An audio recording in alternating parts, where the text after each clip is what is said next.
Friends, എല്ലാവർക്കും നമസ്കാരം. നിങ്ങളേവരും കാത്തിരിക്കുന്ന രേവതിയുടെയും സച്ചിയുടെയും ഇനി വരാനിരിക്കുന്ന സൂപ്പർ ഹിറ്റ് പ്രമോ വിശേഷങ്ങളിലേക്ക് എല്ലാ കൂട്ടുകാർക്കും സ്വാഗതം. എല്ലാവർക്കും നല്ലൊരു ദിവസം ആശംസിച്ചുകൊണ്ട് തന്നെ ഇനി എന്തൊക്കെയാണ് രേവതിയുടെയും സച്ചിയുടെയും ജീവിതത്തിൽ സംഭവിക്കാൻ പോകുന്നത് നമുക്ക് നോക്കിയാലോ. ആരെങ്കിലും ആദ്യമായിട്ട് നമ്മുടെ ചാനൽ കാണുന്നുണ്ടെങ്കിൽ ഒന്ന് സബ്സ്ക്രൈബ് ചെയ്ത് വെക്കണേ. അതിനോടൊപ്പം തന്നെ നമുക്കൊരു ലൈക്ക് ടാർജറ്റ് ഉണ്ട്, 1K ആണ്. അപ്പോൾ എല്ലാവരും മാക്സിമം ലൈക്ക് അടിച്ചിട്ട് നമ്മുടെ വീഡിയോ ഒന്ന് കാണാൻ വേണ്ടി ശ്രദ്ധിക്കുക. അപ്പൊ നമുക്ക് നേരെ വിശേഷത്തിലേക്ക് തന്നെ അങ്ങ് കടക്കാം. ഇനിയിപ്പോ നമ്മുടെ വർഷയുടെയും ശ്രീകാന്തിന്റെയും വിവാഹമൊക്കെ വരാൻ പോവുകയാണ്. ഏതായാലും വർഷയുടെയും ശ്രീകാന്തിന്റെയും വിവാഹം ഒരു വലിയ പ്രശ്നം തന്നെ സൃഷ്ടിക്കുന്നുണ്ട്. രണ്ട് കുടുംബം തമ്മിലും കുറച്ച് പ്രശ്നങ്ങളൊക്കെ ഉണ്ടാവുകയാണ്. അതുപോലെ തന്നെ നമ്മുടെ രേവതിക്ക് വലിയ ആഗ്രഹം തന്നെയാണ് വർഷേനെ വീട്ടിലേക്ക് കൊണ്ടുവരിക എന്നുള്ളതും ശ്രീകാന്ത് വർഷേനെ വിവാഹം കഴിക്കുക എന്നുള്ളതും. പക്ഷെ അതിന് എതിർ അഭിപ്രായമായിട്ടാണ് സച്ചി നിൽക്കുന്നത്. കാരണം സച്ചിക്ക് വർഷയുടെ അച്ഛനെ ഇഷ്ടമല്ല. അന്ന് തന്റെ അച്ഛനെ അപമാനിച്ചു.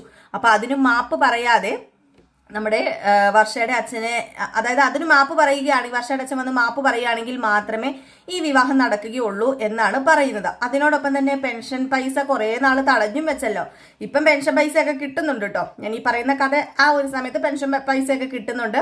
ലേബർ കോർട്ടിൽ പോയി എല്ലാം നേടിയെടുത്തിട്ട് വന്നു കഴിഞ്ഞ് കുറെ നാളുകൾക്ക് ശേഷമാണ്. അപ്പം നമ്മുടെ വർഷയാണെങ്കിൽ രണ്ടും കൽപ്പിച്ച് തീരുമാനിച്ചിരിക്കുകയാണ്, ഞാൻ ശ്രീകാന്തിനെ വിവാഹം കഴിക്കത്തുള്ളൂ എന്ന്. അങ്ങനെ രേവതിയോട് ചെന്ന് കാര്യങ്ങളൊക്കെ തുറന്നു പറയുകയും സംസാരിക്കുകയും. അപ്പൊ രേവതി പറയുന്നുണ്ട്, നമുക്ക് എന്തെങ്കിലും ഒന്ന് ചെയ്യാം, എടുത്തു ചാടി ഒന്നും ചെയ്യണ്ട, നീ ഇറങ്ങിയൊന്നും പോരണ്ട, മാതാപിതാക്കളെ ധിക്കരിച്ച് ഇറങ്ങി പോന്നാൽ ഒന്നും ശരിയാവില്ല, അപ്പൊ എടുത്തു ചാടി ഒന്നും ചെയ്യണ്ട, ഞാൻ സച്ചിയേട്ടനോട് പറഞ്ഞു മനസ്സിലാക്കാന്ന്. അങ്ങനെ നമ്മുടെ രേവതി സച്ചിയോട് കാര്യങ്ങളൊക്കെ പറയാണ്. അവര് നിങ്ങൾ അങ്ങോട്ടും ഇങ്ങോട്ടും പ്രശ്നമുണ്ടെന്ന് പറഞ്ഞ് രണ്ട് സ്നേഹിക്കുന്നവരുടെ മനസ്സ് തമ്മിൽ അത് തെറ്റിക്കുന്നത് ശരിയാണോ? അവര് ഒന്നിച്ച് ജീവിക്കാൻ ആഗ്രഹിക്കുന്നുണ്ടെങ്കിൽ അതവര് ഒന്നിച്ച് ജീവിക്കട്ടെ സച്ചിയേട്ടാ. നമ്മൾ തന്നെ കണ്ടില്ലേ, ആഗ്രഹിക്കാതെയല്ലേ നമ്മൾ ഒന്നിച്ചത്. നമ്മളിപ്പം എത്ര പാടുപെട്ടിട്ടാണ് ഒന്ന് സ്നേഹിക്കാൻ വേണ്ടി തുടങ്ങിയത്. നമ്മളുടെ മനസ്സിൽ അങ്ങനെ ഒരു സ്നേഹം ഇല്ലായിരുന്നല്ലോ എന്ന് പറയുമ്പോഴത്തേക്കും പെട്ടെന്ന് നമ്മുടെ സച്ചിക്ക് അത് കയറി കൊള്ളുന്നുണ്ട് കേട്ടോ. ഒത്തിരി കഷ്ടപ്പെട്ടാണെങ്കിലും ഇപ്പൊ അവര് നല്ലതുപോലെ സ്നേഹിക്കുന്നുണ്ടല്ലോ. അപ്പൊ അത് പറയേണ്ട കാര്യമില്ലല്ലോ രേവതിക്ക്. അപ്പൊ രേവതിയോട് ചോദിച്ചു, അതെന്താ നീ അങ്ങനെ പറഞ്ഞത്? ഞാൻ നിന്നെ സ്നേഹിക്കുന്നില്ലെന്നാണോ പറഞ്ഞത്? അല്ലല്ല, ഒരിക്കലും അല്ല. ഇപ്പം നിങ്ങൾ എന്നെ സ്നേഹിക്കുന്നുണ്ട്, പക്ഷെ പണ്ട് എന്നെ സ്നേഹിച്ചിരുന്നോ? ഇല്ലല്ലോ, ഞാനും നിങ്ങളെ സ്നേഹിച്ചിരുന്നില്ല. നമ്മൾ ആ വിവാഹത്തിന് ഒരു സന്തോഷവും ഇല്ലാതെ അല്ലായിരുന്നോ അന്ന് ആ വിവാഹ മണ്ഡപത്തിൽ നിന്നത്? നമ്മുടെയൊക്കെ ജീവിതത്തിൽ ആദ്യമായിട്ടാണ് ഇങ്ങനെ ഒരു വിവാഹമൊക്കെ ഉണ്ടാകുന്നത്. എല്ലാവരുടെയും ജീവിതത്തിൽ ഒരു തവണ ഉണ്ടാകുന്ന ഒരു കാര്യം തന്നെയാണ്. അപ്പം അതുമല്ല, നമ്മുടെ ജീവിതം മുഴുവനും നമ്മുടെ കൂടെ ഒരാള് ഉണ്ടാവണം. അപ്പം ആ ഉണ്ടാകുന്ന ആളെ നമ്മളല്ലേ സെലക്ട് ചെയ്യേണ്ടത്, അല്ലാതെ മാതാപിതാക്കളോ അല്ലെങ്കിൽ വേറെ ആരും അല്ലല്ലോ. പിന്നെ മാതാപിതാക്കളുടെ ആ ഒരു അനുഗ്രഹത്തോടു കൂടി വിവാഹം നടക്കണം, അതാണ് വേണ്ടത്. അതിന് സച്ചേട്ടൻ തന്നെ മുൻകൈ എടുക്കണം. വർഷ ഒരു പാവം കുട്ടിയാ, ഒരിക്കലും വർഷയുടെ അച്ഛനെ പോലെയോ അമ്മയെ പോലെയോ ഒന്നും അല്ല, അവള് തിരിച്ചറിവുള്ളൊരു കുട്ടിയാ എന്നൊക്കെ ഇങ്ങനെ പറഞ്ഞ് സച്ചിനെ മനസ്സിലാക്കുന്നുണ്ട് കേട്ടോ. അപ്പൊ സച്ചി പറയുന്നുണ്ട്, എന്നിരുന്നാലും എനിക്ക് ഒരിക്കലും ഉൾക്കൊള്ളാൻ കഴിയില്ല, എന്റെ അച്ഛനെ അത്രമാത്രം അപമാനിച്ചതാ. എന്റെ അച്ഛനെ മാത്രമല്ല, എന്നെ അപമാനിച്ചതാ. എന്തൊക്കെയാ പറഞ്ഞത്? ഞാന് ജയിലിൽ പെട്ടെന്ന് അതിങ്ങനെ പറഞ്ഞു വന്നപ്പോഴത്തേക്കും നമ്മുടെ സച്ചി അതങ്ങോട്ട് വിഴുങ്ങിട്ടോ. സച്ചി എന്നിട്ട് ബാക്കിയൊന്നും പറയുന്നില്ല. അപ്പൊ എന്താ നിങ്ങൾ പറഞ്ഞത്? ജയിലിലോ? ആര് ജയിലില്? ഹേയ്, ഒന്നുമില്ല രേവതി, ആ കാര്യം ഒന്ന് വിട്ടേരെ. ഏതായാലും വർഷയ്ക്കും ശ്രീകാന്തിനും ഇഷ്ടമാണെങ്കിൽ, രണ്ട് വീട്ടുകാർക്കും ഇഷ്ടമാണെങ്കിൽ അത് നടക്കും. പിന്നെ ഞാനൊരു കാര്യം പറഞ്ഞല്ലോ, അയാൾ മാപ്പ് ചോദിച്ചിരിക്കണം. എൻ്റെ അച്ഛനോട് അയാൾ മാപ്പ് ചോദിക്കണം. അതുമാത്രമല്ലേ ഞാൻ പറയുന്നുള്ളൂ, അല്ലാതെ എനിക്ക് വർഷയോട് പ്രത്യേകിച്ച് വിരോധമോ ദേഷ്യമോ ഒന്നുമില്ല എന്നിങ്ങനെ പറയുകയാണ്. ഏതായാലും പെട്ടെന്ന് തന്നെ നമ്മുടെ സച്ചി അങ്ങ് പോയി. അപ്പൊ രേവതി ഇങ്ങനെ ചിന്തിക്കുക, എന്താ ജയിലിന്റെ കാര്യം എന്താ പറഞ്ഞിട്ടുണ്ടാവുക? എന്തായിരിക്കും, എന്തോ ഉണ്ടല്ലോ, ഒന്ന് ശ്രീകാന്തിനോട് ചോദിച്ചാലോ എന്നൊക്കെ ഓർത്ത് ശ്രീകാന്തിനോട് ചോദിക്കാൻ വേണ്ടി പോവുകയാണ് രേവതി. അങ്ങനെ ശ്രീകാന്തിനോട് ചെന്ന് ചോദിക്കുക, അതെ ശ്രീകാന്തെ, ഞാൻ നിന്റെ വർഷയുടെയും കാര്യം നിന്റെ ഏട്ടനോട് പറഞ്ഞു. ഞാൻ സച്ചിയേട്ടനോട് പറഞ്ഞായിരുന്നു, സച്ചിയേട്ടൻ പരിഗണിച്ചിട്ടുണ്ട്. എനിക്ക് തോന്നുന്നത് സച്ചിയേട്ടന്റെ മനസ്സ് മാറുന്നു തന്നെയാണ് എനിക്ക് തോന്നുന്നത്.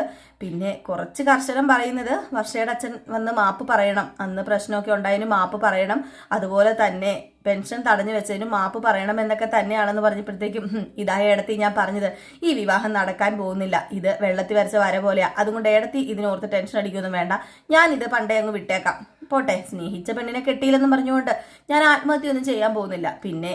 പിന്നെ എന്റെ വിവാഹം അതല്ലേ, അതെങ്ങനെയാണെന്ന് വെച്ചാൽ നമുക്ക് സെറ്റാക്കാം. അമ്മയാണെങ്കിൽ പിന്നെ വലിയ കൊമ്പത്തെ പെണ്ണുങ്ങളെയൊക്കെ കൊണ്ടുവരുന്നുണ്ടല്ലോ, ഏതായാലും അമ്മ കൊണ്ടുവന്നുകൊണ്ടിരിക്കട്ടെ എന്നൊക്കെ ഇങ്ങനെ പറയാണ്. അപ്പോഴാണ് നമ്മുടെ രേവതി ചോദിക്കുന്നത്, അല്ല ഞാനൊരു കാര്യം ചോദിച്ചോട്ടെ? എന്നോട് എന്തോ ഒരു കാര്യം പറഞ്ഞപ്പോഴത്തേക്കും സച്ചേട്ടൻ പറഞ്ഞിരുന്നു, ജയിലിൽ പോയ ഒരു എന്താ സച്ചേട്ടൻ ഇതിനു മുമ്പ് ജയിലിൽ പോയിട്ടുണ്ടോ? അപ്പൊ പെട്ടെന്ന് നമ്മുടെ ശ്രീകാന്ത് ഞെട്ടിപ്പോയിട്ട് ശ്രീകാന്ത് പറഞ്ഞു, അല്ല ഇതിപ്പം ഏട്ടത്തിയോട് ആരാ പറഞ്ഞത്?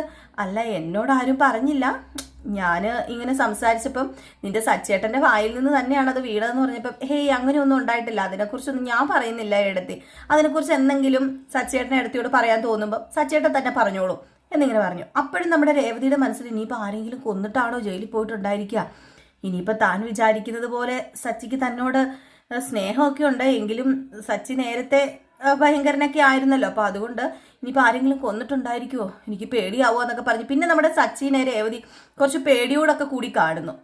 ഏതായാലും നമ്മുടെ രേവതി അടുക്കളയിൽ ഇങ്ങനെ പണിതുകൊണ്ടൊക്കെ ഇരിക്കുമ്പം ഈ കാര്യങ്ങളൊക്കെ ഇങ്ങനെ ചിന്തിക്കുകയാണ്. ജയിലിൽ പോയിട്ടുണ്ടായിരിക്കുമോ, എന്താണ് ആ ഒരു ഫ്ലാഷ് ബാക്ക്, എന്തായിരിക്കും എന്നൊക്കെ ഇങ്ങനെ ചിന്തിച്ചുകൊണ്ടിരുന്ന് കറി അരിയുമ്പോഴത്തേക്കും പെട്ടെന്ന് കൈ മുറിയാണ്. കൈ മുറിഞ്ഞു കഴിയുമ്പോഴത്തേക്കും നമ്മുടെ സച്ചി അങ്ങോട്ടേക്ക് പെട്ടെന്ന് അയ്യോ എന്ന് വെക്കുമ്പോഴത്തേക്കും പെട്ടെന്ന് അതിലേക്ക് കടന്നു പോയപ്പോഴത്തേക്ക് സച്ചി എന്താ രേവതി എന്ന് ചോദിക്കുമ്പം അത് കൈ ഒന്ന് കട്ടായി, ചെറുതായിട്ടൊന്ന് കട്ടായി എന്ന് പറയുമ്പോൾ ഓടി ചെന്നിട്ട് ആ കൈ പിടിച്ചിട്ട് അയ്യോ ബ്ലഡ് നന്നായിട്ട് പോകുന്നുണ്ടല്ലോ, ഈ ഉച്ച സമയത്തെ ഇങ്ങനെ രക്തം വന്നു കഴിഞ്ഞിട്ടുണ്ടെങ്കിൽ നിൽക്കാൻ ഭയങ്കര പാടാ, അതിനൊരു ഐഡിയ ഉണ്ട് എന്ന് പറഞ്ഞുകൊണ്ട് ആ രക്തം ഇങ്ങനെ കുറച്ചിങ്ങനെ വലിച്ച് എന്തോ ഇങ്ങനെ വായിക്കകത്ത് ഇങ്ങനെ വലിച്ച് എന്തോ ചെയ്തു, കുടിക്കോ എന്തോ ഇങ്ങനെ കാണിച്ചിട്ട് പറഞ്ഞു ഇനി പെട്ടെന്ന് നിന്നോളൂ എന്ന്. പക്ഷെ ആ രക്തം കുടിക്കുന്ന ആ ഒരു ഇച്ചിരി നേരം കൊണ്ട് വായിക്കകത്ത് ഇങ്ങനെ വെച്ച ആ ഒരു ഇച്ചിരി നേരം കൊണ്ട് നമ്മുടെ രേവതിയുടെ കണ്ണുകളിൽ തന്നെ സച്ചി നോക്കുന്നു, രേവതി സച്ചിയുടെ കണ്ണിൽ തന്നെ നോക്കുന്നു. അപ്പൊ അവിടെ ഒരു ചെറിയൊരു റൊമാൻസ് ഒക്കെ ഉണ്ടാവുന്നു. അപ്പൊ ഇങ്ങനെ വെച്ചോണ്ടിരിക്കുമ്പോഴാണ് ശ്രുതി അങ്ങോട്ട് പെട്ടെന്ന് കടന്നു വരികയും ശ്രുതി ഇത് കാണുകയും ചെയ്യുന്നത്.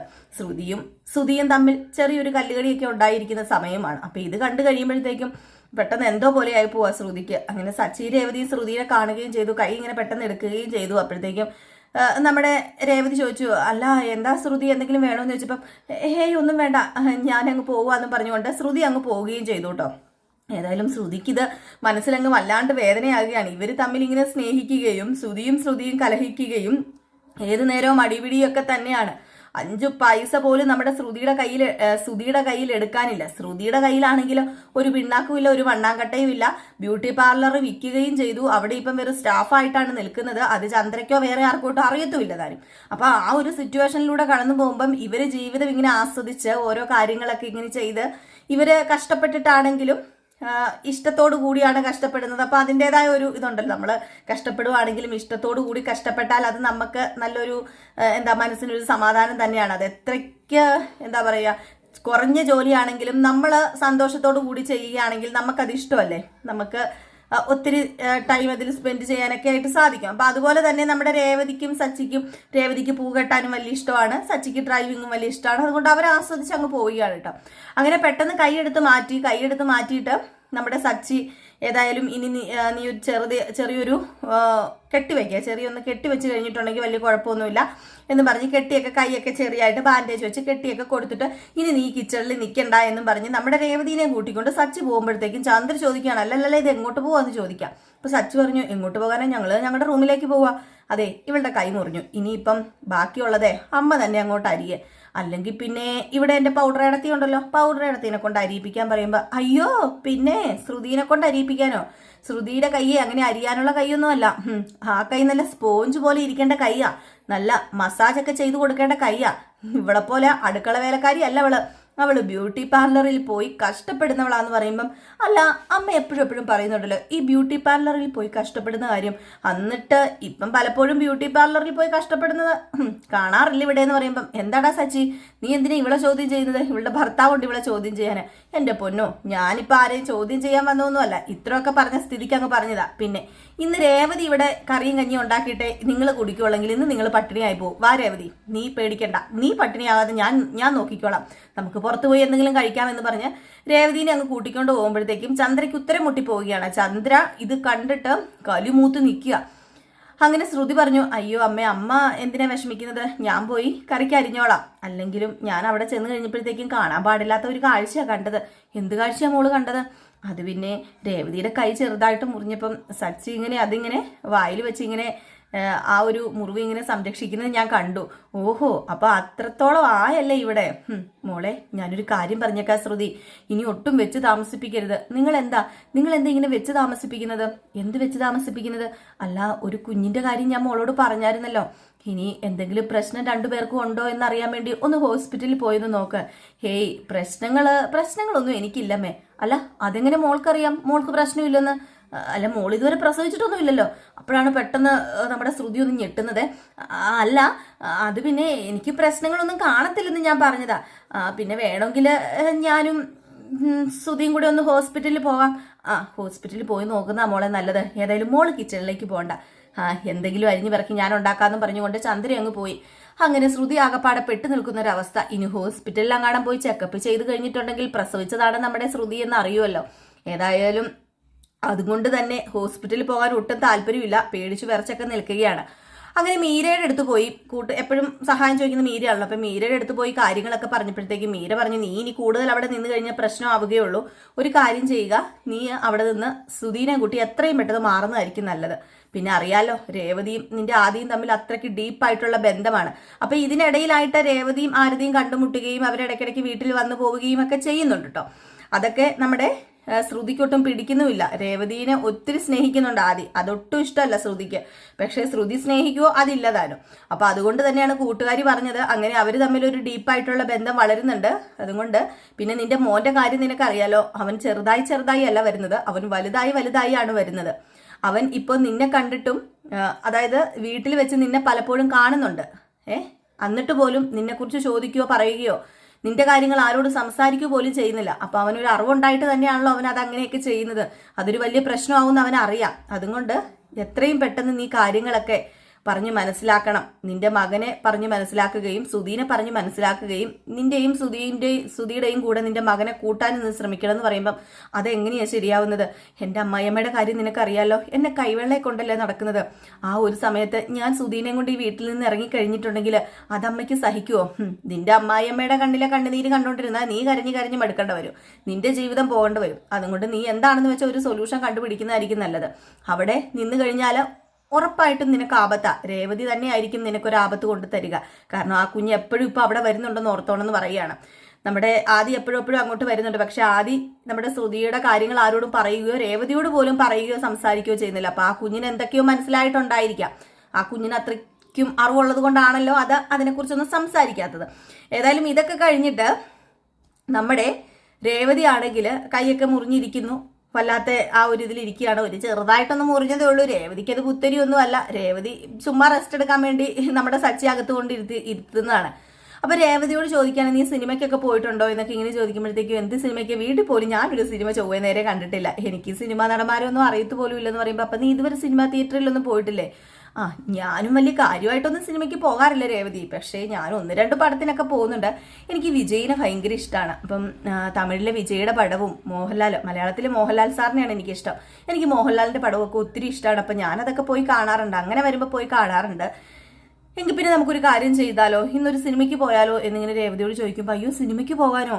അത് പിന്നെ എനിക്ക് എന്താ പ്രശ്നം ഇരിക്കുന്നത്? നിന്നെ തടയാൻ ആരെങ്കിലും ഉണ്ടോ ഇവിടെ? ഇല്ലല്ലോ. ഏതായാലും നിന്റെ കൈ വയ്യാണ്ടിരിക്കുക, അപ്പം നിനക്ക് ഇവിടെ ജോലിയൊന്നും ചെയ്യാൻ പറ്റില്ല. എങ്കിൽ പിന്നെ നമുക്ക് സിനിമയ്ക്ക് പോകാം, വണ്ടിയും ഉണ്ട്, പിന്നെ എന്താ പ്രശ്നം ഇരിക്കുന്നത് എന്ന് ചോദിക്കുമ്പം, എങ്കിൽ പിന്നെ എനിക്ക് കുഴപ്പമില്ലെന്ന് പറയുമ്പം, എങ്കിൽ പിന്നെ നീ ഒരു കാര്യം ചെയ്യുക, നല്ലൊരു സാരിയൊക്കെ എടുത്ത് എടുത്ത് ഉടുക്കുക, പിന്നെ നമുക്ക് ചെറിയൊരു പർച്ചേസിംഗ് ഒക്കെ നടത്താമെന്നിങ്ങനെ പറയുക. ഇത് കേട്ടുകൊണ്ട് നമ്മുടെ ചന്ദ്ര നിൽക്കുന്നു. ചന്ദ്ര മറ്റേ കലി തുള്ളിയ ആ ഒരു പാട്ടില്ലേ, അതുപോലെ കേട്ടോ നിൽക്കുന്നത്. ആ ഒരു അവസ്ഥയാണ്. ചന്ദ്ര ഇങ്ങ് വന്നിട്ട്, എവിടെ പോവാടാ സച്ചിന്ന് ചോദിച്ചു. എവിടെ പോവാണെന്നോ? ഇതിപ്പം അല്ലിക്ക് ആഭരണം എടുക്കാൻ പോവാണെന്ന് എനിക്ക് പറയാൻ പറ്റില്ലല്ലോ, അതുകൊണ്ടേ ഞങ്ങളൊരു സിനിമയ്ക്ക് പോകാമെന്ന് പറഞ്ഞു. നമ്മുടെ സച്ചിയുടെ ചെറിയ വളിച്ച ഡയലോഗ്സ് ഒക്കെ ഉണ്ടല്ലോ, കോമഡി അടിക്കുമല്ലോ സച്ചി. അപ്പോഴത്തേക്കും ആണെങ്കിൽ സിനിമയ്ക്ക് പോകാനോ? ഇവിടെ സിനിമയ്ക്ക് പോകാനൊന്നും പറ്റത്തില്ല. അതെന്താ ഇവിടെ സിനിമയ്ക്ക് പോകാൻ പറ്റത്തില്ലാത്തത്? അല്ല, ഞാനിപ്പം നാഗവല്ലി ആകണോ അമ്മയെന്ന് ചോദിച്ചു. അതോ ഞങ്ങളെ സിനിമയ്ക്ക് വിടുന്നോ എന്നിങ്ങനെ ചോദിച്ചു. ഇത് കേട്ട ഉടനെ ചന്ദ്ര പറഞ്ഞു, പിന്നെ ഇവിടെ എടുപ്പത് പണി കിടക്കുമ്പോൾ ഇവളെയും കൂട്ടി സിനിമയ്ക്ക് പോകാന്? അതെന്താ, ഇവിടുത്തെ പണി അമ്മയ്ക്ക് ചെയ്യത്തില്ലേ? രേവതി മാത്രം ചെയ്താലേ ഇവിടത്തെ അടുപ്പിൽ കഞ്ഞി വേഗത്തുള്ളോ അതോ കറച്ചട്ടിയിൽ കറിയാകത്തുള്ളോ? അങ്ങനെയൊന്നുമില്ലല്ലോ. ഞാനും രേവതിയും ഇന്ന് സിനിമയ്ക്ക് പോകാൻ ഞാനാണ് തീരുമാനിച്ചിരിക്കുന്നത്. എൻ്റെ ഭാര്യനെ ഇവിടെ നിന്ന് കൊണ്ടുപോകാൻ അമ്മയുടെ ആ ഒരു ഇതൊന്നും വേണ്ട, എനിക്ക് അമ്മയോട് ചോദിക്കുകയൊന്നും വേണ്ട. എൻ്റെ ഭാര്യനെ എനിക്ക് കൊണ്ടുപോകാൻ അറിയാം. വാ രേവതി എന്നും പറഞ്ഞ് രേവതിനെയും കൂട്ടി നമ്മുടെ ചന്ദ്രയുടെ മുമ്പിൽ കൂടെ തന്നെ സിനിമ കാണാൻ ഒരു പോക്ക് പോകുന്നുണ്ട് കേട്ടോ നമ്മുടെ സച്ചി. ഏതായാലും രേവതിക്ക് അത് വല്ലാത്തൊരു എന്താ പറയാ, ഒരു എന്താ, ഇതുവരെ സിനിമയൊന്നും കണ്ടിട്ടില്ലല്ലോ, അതിൻ്റെ ഒരു വല്ലാത്തൊരു ആ ഒരു എക്സൈറ്റ്മെന്റ് എന്നൊക്കെ പറയാം. നമ്മുടെ രേവതി ആ സിനിമയ്ക്കൊക്കെ കാണാൻ പോകുന്നു. പക്ഷെ സിനിമ കാണിക്കുന്ന ആ ഒരു ഭാഗമൊന്നും നമ്മളെ കാണിക്കുന്നില്ല. പക്ഷെ രേവതിക്ക് നല്ല നല്ല കുറച്ച് ചുരിദാറുകളൊക്കെ എടുത്തു കൊടുക്കുന്നുണ്ട്. ചുരിദാർ ഇട്ടാൽ എന്താ കുഴപ്പമിരിക്കുന്നത് രേവതിക്ക് എന്നൊക്കെ പറഞ്ഞുകൊണ്ട് പതുക്കെ സാരിയിൽ നിന്ന് പതുക്കെ മാറ്റി 1-2 ചുരിദാറൊക്കെ എടുത്തു കൊടുക്കാൻ കേട്ടോ നമ്മുടെ സച്ചി. ഏതായാലും രേവതി ഒരുപാട് ആഗ്രഹിച്ചിരുന്ന കാര്യങ്ങളൊക്കെയാണ് ഇനി സംഭവിക്കാൻ പോകുന്നത്. പക്ഷെ ഇവർ തമ്മിലുള്ള ആ ഒരു ബന്ധം എന്ന് പറയുന്നത് നമ്മുടെ അഞ്ജലിയും ശിവനും തമ്മിലുള്ള ബന്ധമില്ല. അതുപോലെ തന്നെയാണ് അവർ തമ്മിൽ ഭാര്യയും ഭർത്താവുമായിട്ട് ജീവിക്കുന്നുണ്ടോ എന്ന് ചോദിച്ചാൽ അവർ പൂർണ്ണമായിട്ടും അങ്ങനെ ജീവിക്കാൻ തുടങ്ങിയിട്ടില്ല. ആ ഒരു ശാന്തി മുഹൂർത്തം കഴിഞ്ഞതല്ലാതെ പിന്നെ അവർ ഒന്നിച്ച് ഭാര്യയും ഭർത്താവുമായിട്ടൊന്നും ജീവിക്കുന്നില്ല. അവരുടെ ഇടയിൽ ഒരു അകലമുണ്ട്. എങ്കിൽ പോലും ആ ഒരു അകലത്തെ അവർ സ്നേഹമാക്കി മാറ്റുകയാണ് കേട്ടോ. ആ ഒരു അകലം കൂടുന്തോറും സ്നേഹം കൂടി കൂടി വരികയാണ്.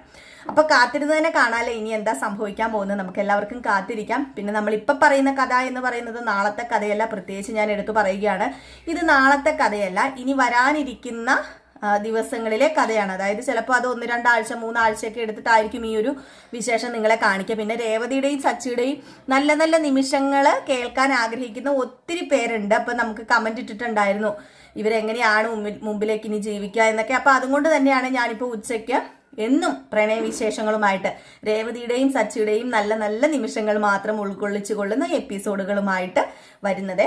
അപ്പം തീർച്ചയായിട്ടും നിങ്ങൾക്ക് ഇഷ്ടപ്പെട്ടെന്ന് വിശ്വസിക്കുന്നു. അപ്പം കമന്റിലൂടെയൊക്കെ നിങ്ങളുടെ അഭിപ്രായങ്ങൾ അറിയിക്കുക. അപ്പം നിങ്ങളുടെ സ്നേഹത്തിനും സപ്പോർട്ടിനൊക്കെ ഒരുപാട് നന്ദിയുണ്ട്. നാളത്തെ പ്രേമവിശേഷം വൈകിട്ട് നമ്മൾ 8:05 8:10 ഇടയിൽ എന്നും വൈകിട്ട് ഇടാറുണ്ട്. അതായത് നമ്മുടെ രേവതിയുടെയും സച്ചിയുടെയും കഥ കഴിയുന്നോടനെ തന്നെ നമ്മൾ പോസ്റ്റ് ചെയ്യാറുണ്ട് നാളത്തെ പ്രേമവിശേഷം. അപ്പം അതും മിസ് ചെയ്ത് കളയാതെ കാണണം. പിന്നെ നമ്മളിപ്പോൾ ഇതിൽ 3 കഥകൾ പറയുന്നുണ്ട്. ഗൗതമിന്റെയും നന്ദയുടെയും കഥ, അതുപോലെ പല്ലവിയുടെയും സേതുവിന്റെയും കഥ. അത് പുതിയ കഥയാണ്, നിങ്ങൾ കണ്ടു തുടങ്ങിയിട്ടില്ലെങ്കിൽ കണ്ടു തുടങ്ങിക്കോളൂ. അടിപൊളി കഥ തന്നെയാണ്. പിന്നെ രേവതിയുടെയും സച്ചിയുടെയും കഥ. അപ്പൊ എല്ലാവർക്കും വീണ്ടും നല്ലൊരു ദിവസം ആശംസിച്ചുകൊണ്ട് നിർത്തുന്നു. വൈകിട്ട് കാണാമേ. അപ്പൊ ടാറ്റാ, ബൈ ബൈ.